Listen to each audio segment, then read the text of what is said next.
Hi student, how are you? I think all of you are well and staying at home. Okay. Uh, you know that due to COVID-19, so your college will is closed and you are facing lots of difficulties due to this online education system. But there is no other option. Okay.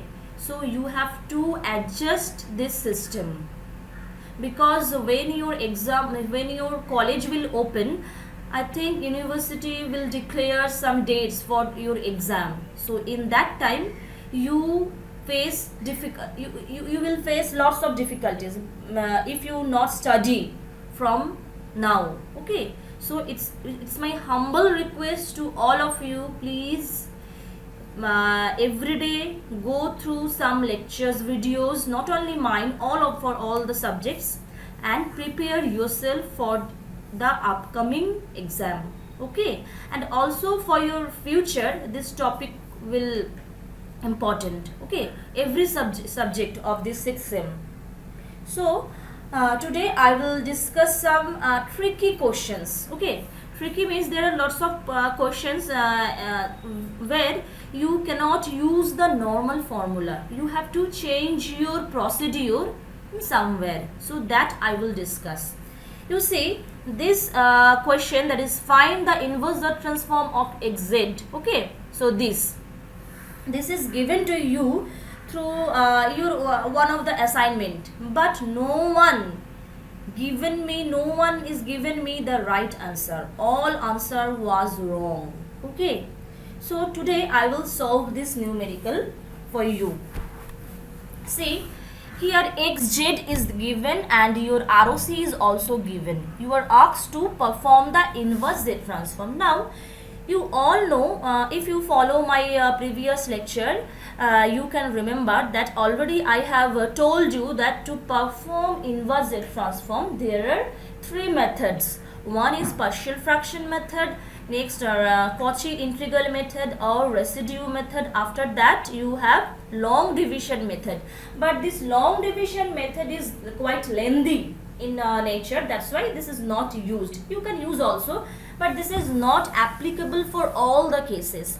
Mainly this partial fraction method and residue method is applied most of the cases.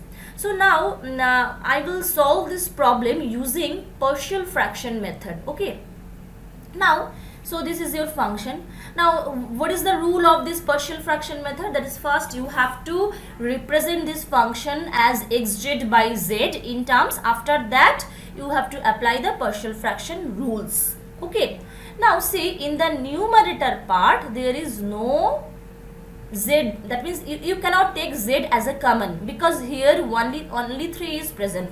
So you cannot write this as xz by z. You can write this xz by z pattern. In that case you have to add that means if you want to represent this function at xz by z, then you have to multiply one z here also.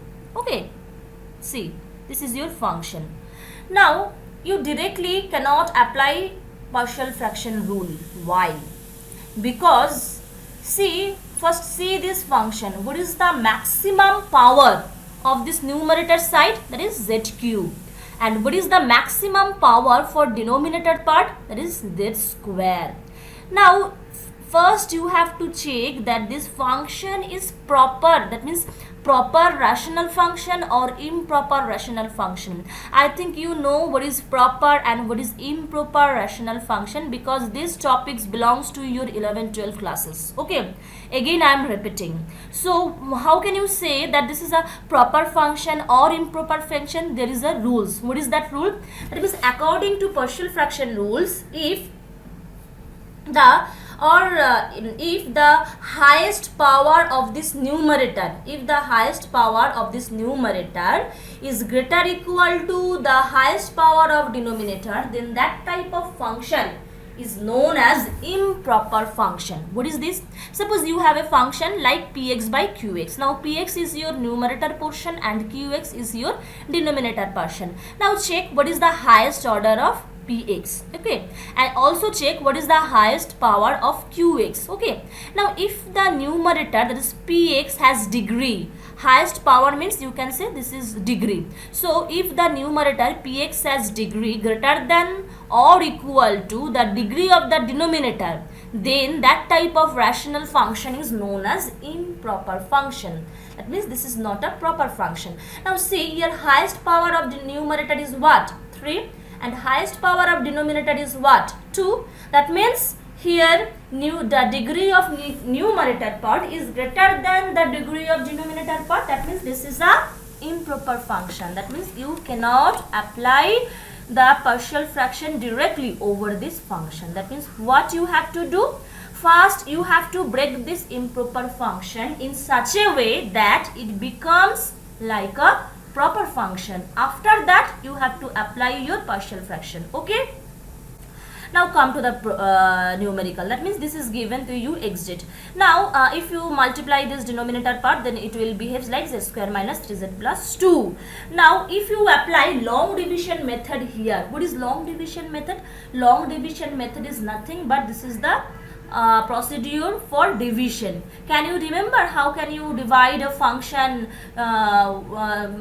with the help of another function? I think this also belongs to your lower classes, junior classes. That means in class 7 or class 8 you have performed this type of function, or 9, 10 also. Okay, that means this is your what? That means you have to divide this function, this numerator, with the help of this denominator. So write this denominator here and numerator here. Now this is z square minus 3z plus 2. Now what is your dividend? That means if you first multiply this part with 2z, first take 2z. Why I choose 2z? Because you have to compare this multiplication with this value. That means that is the procedure of division process. So if you multiply this portion, okay, with 2z, then it will become what? 2z cube minus 6z square plus 4z. Okay, now what is the rule of division? That means if it is positive, you have to write down as negative. If it is negative, you have to write down as positive. Now if it is positive, you have to write down as negative. So all this part will be minimal, cancel out. After that it will remaining part is z square minus 3z. Okay, now here is another extra part. That means again 3 will come here. Okay, so your function is z square minus 3z plus 3. That is, if you multiply this function with 1, then what will become? It will become z square minus 3z plus 2. Again this will be eliminated, 3z will be eliminated, so your remainder part is only 1. In that case you can write this function like this. That means this is your dividend, so 2z plus 1 plus your remainder part, that means 1 divided by z square minus 3z plus 2. This is the residue, or also this is known as remainder. So 2z plus 1 plus this function 2z plus 1, again this can be written as like this. That means this overall improper function can be written as 2z plus 1 plus this. Okay, so this is the function. So 2z plus 1, again this part can be written as x1z. Now check here, what is the highest power of this denominator square? What is the highest power of this numerator? What is z to the power 0, that is 1. That means obviously 0 less than 2. That means you can apply partial fraction directly over this function. Which function? This x1z function. That means this x1z is equal to this, and this is a proper function, and you can easily apply the partial fraction method here. So x1z is equal to this, and x1z by z, that means here I have taken extra z, that means dividing both sides by z, so that's why z, here also 1 z will come. Now this, again according to partial fraction, this can be written as a by z plus b by z minus 1 plus c by z minus 2. Okay, so a is equal to what? A is equal to, what is the poles of this function? Z. So z is equal to 0 and z is equal to z into overall function at z is equal to 0. Like this you can calculate the value of a. Here also you can calculate the value of b, that is b is equal to -1 and c is equal to what? C is equal to half. Okay. Now x1z. So what is x1z? If you put the value of a, b, c, then it will become x1z is equal to this. And what is xz? Xz is equal to 2z plus 1. Why? Because already I have shown you that 2z plus 1 plus this function. So 2z plus 1 plus this. Okay. Now again it will become this 3 by 2. This is your function. Now again you have given ROC, that is mod z less than 1. What is that meaning? That means mod z less than 1 means what? Mod z less than means you have a circle. Okay, you have a circle, say having radius 1. Now your ROC says mod z less than 1. That means this is your ROC. That means ROC is interior of a circle. Got my point? According to property of ROC. Okay. If you forget this ROC concept, so go through my lecture of Z transform and this property of ROC. You can see this in my channel also. Okay. So from where you can get a clear idea about this ROC. So xz is equal to, so ROC is saying that ROC mod z less than 1. Okay, mod z less than 1. So now come to the this part, that is 2z plus 3 by 2 minus z by z minus 1. What will be the result that I will calculate next? First check the ROC. That means here z is equal to 1. What is the value of this z? Z is equal to 1. That means now this function is causal or non-causal. Your ROC is interior of a circle. If you have a circle having radius 1. Now this is a causal or non-causal? This is a causal function, because we know for non-causal function ROC is interior of a circle. That means this function will be a causal function. Again z by z minus 2. So that means here the value of z is 2. Now if you consider a circle having radius 2. Now what is the location of ROC? Again ROC is interior of a circle. So this part also a non-causal function. That means this is also a non-causal function, this also a non-causal function. That means you have to multiply this function with what? Minus u of minus n minus 1. Here also what you have to multiply? That minus u of minus n plus 1. This function you have to multiply with this part and this part. Okay. Now so this is written here, that is this is the non-causal function. Now 2z, if 2z is given, now if you perform inverse z transform, so what is the result? Already I have told you in my previous lecture where I have shown you a chart. Okay, can you remember this chart? If again you have forgotten this part, so go through the previous lecture. Okay, so suppose delta n, this is given. Okay, delta n, if delta n is given to you, what is the z transform of delta n? Z transform of delta n is equal to 1. That means in the second part you have 3 by 2. This is a constant. That means what is the inverse z transform of this function? This will be 3 by 2 into delta n. See this part, 3 by 2 into delta n. This is the inverse z transform of this. That means if you have a function 3 by 2 delta n, and if you perform z transform, your result will be only 3 by 2. That means if you have 3 by 2 and if you want to perform inverse z transform, your result will be 3 by 2 delta n. Next come to this part, 2z. Now z transform of delta n plus k, z transform of delta n plus k. What is the value of this result? Your value will be, if you perform z transform of delta n plus k, your result will be z to the power k, z to the power k. Okay, that means z transform of delta n plus k is equal to what? is equal to z to the power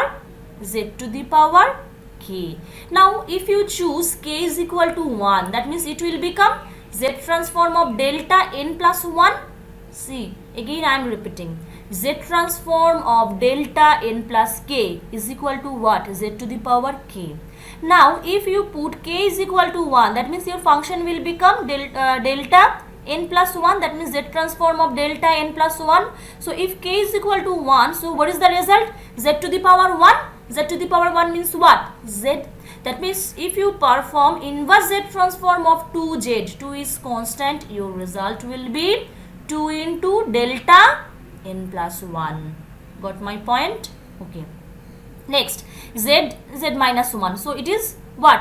1 to the power n. So 1 to the power n means you can neglect this part or you can write this part, no problem. Again, this is a non-causal function, that's why you have to multiply 1 to the power n with u of minus what? Minus plus, that's why it will become plus u of minus n minus 1. Next, come to the next part, this part. Now your half is constant, so z by z minus 2, that means 2 to the power n. Now this is a non-causal function, that means again you have to multiply plus minus to the power n u of minus n minus 1. This is the result of inverse z transform. Okay. So you check this. That means when you perform inverse z transform, either residue method or partial fraction method, first check that the function is proper function or improper function. Okay. So again I am saying, before performing inverse z transform, first check that this is a proper function and improper function. If this is a proper function, then no problem, and if you have improper function, first adjust this improper function like a proper function. Okay, you can use this method also to transform this improper function into a proper function. Next, come to the next problem. Please determine the z transform of xn is equal to n a to the power n un. This is also the question of your assignment. I have given this problem in your assignment. Okay. Now see, here two function is present at a time. That means n a to the power n un. Now consider that x1 n is equal to a to the power n into un. Okay. Now what is the z transform of a to the power n un? If you apply this in the definition of z transform, your result will be z by z minus a.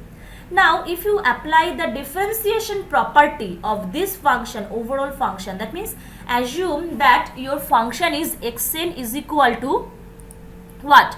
Assume your function is xn, this is equal to n into x1n.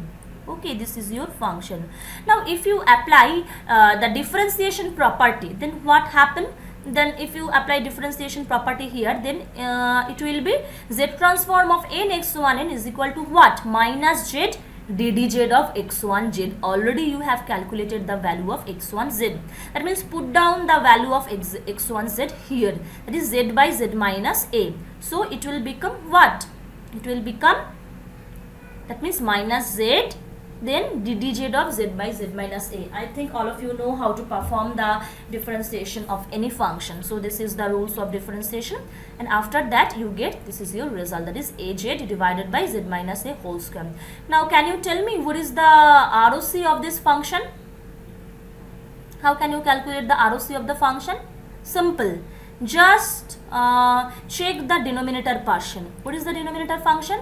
Z minus a whole square. That means when if you want that this function will be a valid function, that means your denominator portion cannot be 0. That means this z minus a whole square, this obviously greater than 0. This is the condition.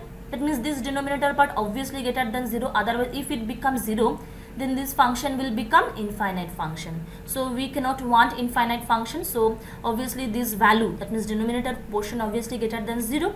That means z minus a greater than 0. That means mod z greater than mod a. So this is the ROC of this function. Okay.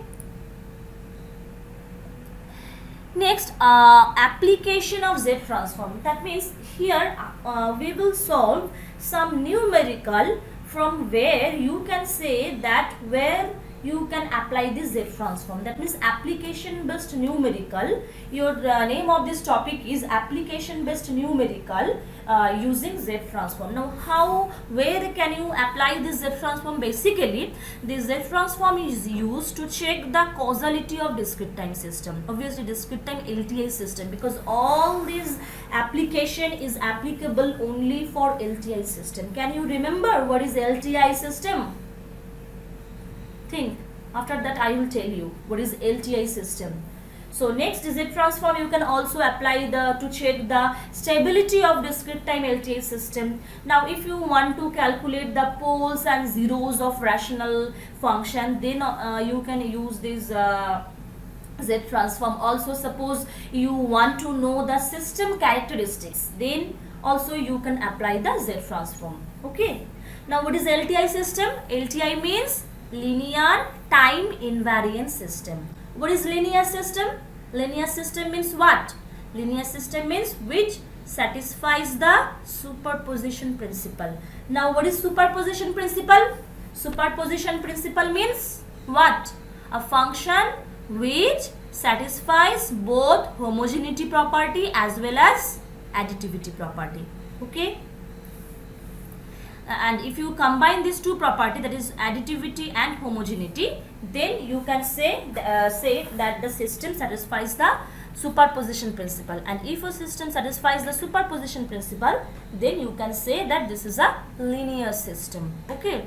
Now can you remember what is additivity property and homogeneity property? Can you remember, or you have forgotten this? Suppose you have a system S. I am repeating this. Suppose you have a system S1. Okay. Now your input is X1 and your output is Y1. Now if you multiply a constant, say A, in the input side, and obviously that constant is multiplied at the output side, that means for X1 input you will get Y1 output. Now if your input is AX1, then you will get a Y1 output. In that case you can say that the system satisfies the homogeneity property. Homogeneity property means both same constant will be multiplied at the input side as well as the output side. Okay. In that case you can say that the system satisfies the what? Homogeneity property. Now what is additivity property? Additivity property means suppose you have a system S1. Suppose you have a system S1 and for X1 input you have Y1 output, and for S2 input, S2 system you have input X2 and your output is Y2. Now if you add this two system, that means S1 plus S2, that means for X1 plus X2 input your output will be what? Y1 plus Y2. That means in that case you can say that the system satisfies the additivity property. That means you have two systems, say S1 and S2, and for S1 system if your input is X1 your output will be Y1. Now for S2 system if your input is X2 your output will be Y2. Now if you add this two input, that means X1 plus X2, and for the addition of these two input if you get Y1 plus Y2 output, then only you can say that the system satisfies the additivity property. Now if you combine this additivity property and homogeneity property, that means for AX1 input your output will be AY1 output. For BX2 input your output will be BY2 output. Now if you add this two, that means for AX1 plus BX2 your output will be AY1 plus BY2. Then only you can say that the system satisfies the superposition principle. Okay, got my point? And if a system satisfies the superposition principle, you can say that the system satisfies the linearity property. That means you can say this is a linear system. Okay. Now LTI means linear time invariant. So linear system, what is already we have some idea. Now what is time invariant system? Time invariant system means, suppose I want to take your class from 11 am, but due to some problem I am shifting my classes at 10 am. That means I have taken your class in advance. Okay.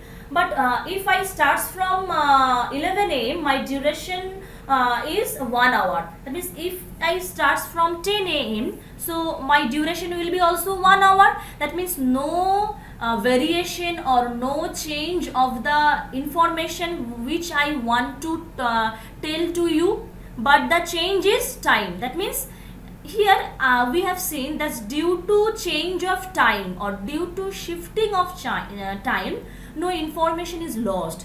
In that case, you can say this is a time invariant system. But suppose assume that my class duration is 1 hour. Okay.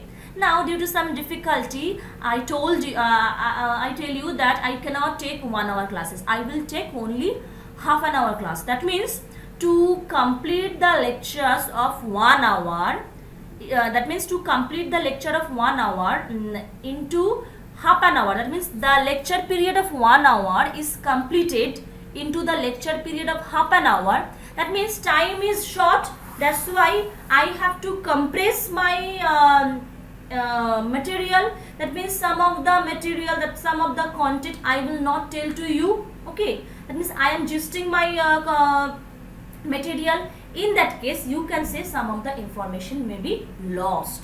So this is not time invariant. That means as because time is changed, so information will be changed. In that case, this is known as shift variant or time invariant. Okay. That means if it is seen that the system satisfies the linearity property also due to some variation of time, the information is not changed. In that case, the system is totally LTI system. Okay. Hi student, welcome to the next part of this application based numerical of Z transform. Already I have discussed you about the application of Z transform. Okay, now we are solving some numerical problem related to application. Okay, suppose determine the response of the following system. This is given to you. Assuming all initial conditions are 0, you have to calculate the response of this system. Now the question comes first, that is, what do you mean by response of this system? Okay, response of the system means what? Here response of the system means you have to find out the impulse response, or you can say this is the system response of this equation. Okay, so here see, equation is given where yn is given and this delta n, here delta n is the input. That means your input xn is equal to delta n. This is given, and with input and output there is a relation. This also given. This denotes the input output relation of the system. Now you have to find out the response of the following system. That means impulse response. To calculate the impulse response of this system, you first you calculate the transfer function of this system. Do you know what is transfer function of any system? Any idea? All of you have go through this in your control system, okay, as well as in signal system paper also. Now transfer function means, transfer function may be calculated in S domain as well as in Z domain. Now transfer function means in case of Z transform, Z transform of output divided by Z transform of input at 0 initial condition. Again I am saying, transfer function for Z domain is noted as it is the ratio between the Z transform of output divided by Z transform of input, assuming all initial conditions are 0. This is the definition of transfer function. Normally transfer function is written as Hz. Okay, now this is your notation of transfer function. Hz denotes the transfer function. Now if you apply inverse Z transform of this transfer function, then you will get your Hn. That means what is system response or what is impulse response if you have Xn and Yn. That means to perform impulse response or the system response, first you have to apply Z transform on input as well as on output. After that, if you divide Z transform of output with Z transform of input, then we will get transfer function. Now if you apply inverse Z transform on this H of Z, you will get Hn, that is known as system response. Okay. Now this is your equation. Now if you apply Z transform here, now to apply Z transform you have to know the what? You have to know the shifting property of Z transform. See here, function is y of n plus 2, y of n plus 1. These two are shifted function. That means first you have to know the shifting property of Z transform. Now if you check the shifting property of Z transform and apply this Z transform over this function, then you will get Z square yz square, because here amount of shift is 2. It will be Z to the power 2 yz minus 3 constant. What is the value of this shifting? Was 1. That means it will be only Z. That means minus 3z yz plus 2yz is equal to 1. Why 1? Because the transform of delta n is equal to 1. Okay, that means xz is equal to 1. Now if you write this expression like yz by xz, it will become 1 by z square minus 3z plus 2. Again yz by xz means what? Transfer function, that means hz. That means if you are asked to calculate the transfer function or what will be the transfer function of this system, your result is just this. That means this is your answer. But here transfer function is not asked. Here question is you have to determine the impulse response or system response. That means again you have to apply inverse Z transform over this function. Now to perform inverse Z transform, you can apply partial fraction method or residue method. Okay. Here I am applying residue method to perform the inverse Z transform. Now if you solve this, you will get, so this is the Z transform rule. Again one thing, see that this is a proper function or improper function. This is obviously a proper function because the degree of numerator what? 0.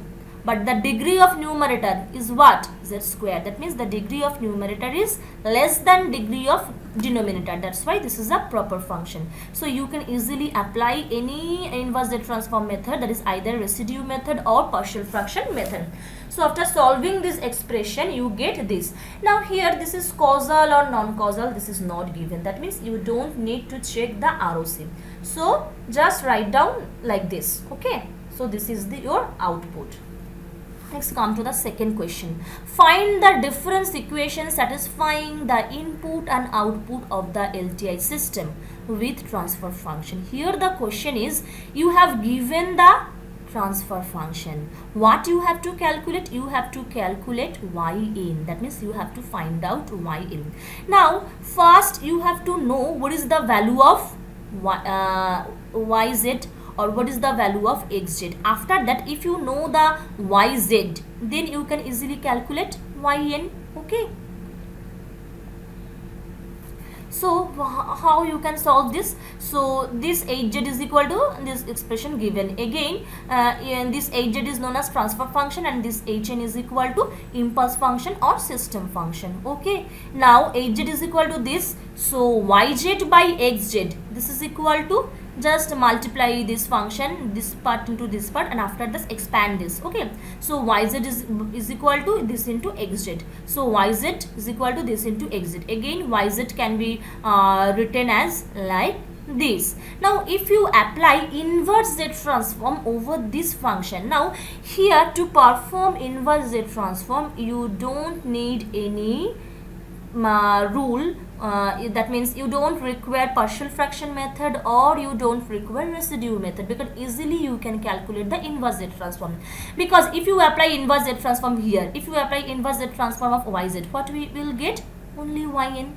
Now this 1 by 4 is constant. If your value is this, now if you apply inverse Z transform, what will be your function? This is only yn minus 1. So now if you again check, if you apply Z transform of yn minus 1, what will be your result?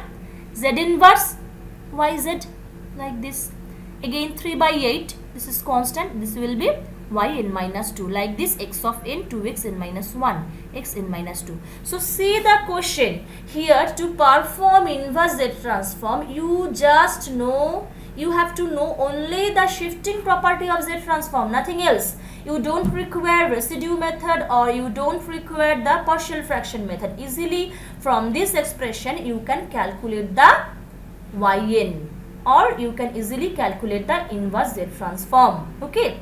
Now what is the yn? So yn will be in the left hand side and all the component will be in the right hand side. So this is your answer. So see the question. First, when you get any numerical, first check what values are given to you and what you have to calculate. This is very, very important. Okay. Next, again transfer function is given. Determine stability, causality of the system for ROC is equal to this. Here the question is asked in different way. Here you have to check the causality and stability. In the application part of Z transform, already I have told you that Z transform is used to check the stability or to check the causality or to determine poles and zeros of the system. How this is done, this I expressed here through this problem. Okay, so this is given. Now if you are asked what is the pole of this system, you can easily say the value of pole is Z is equal to 0.5 and Z is equal to 2. Now ROC is given. Here ROC says mod Z greater than 2. Check ROC. What is your ROC? ROC is mod Z greater than 2. That means if I plot this ROC, suppose you have a circle having radius 2. This is radius 2 and your ROC is greater than 2.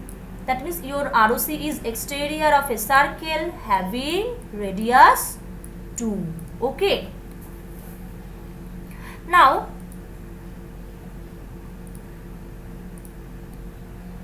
if you check this, that means I have to first minimize this button.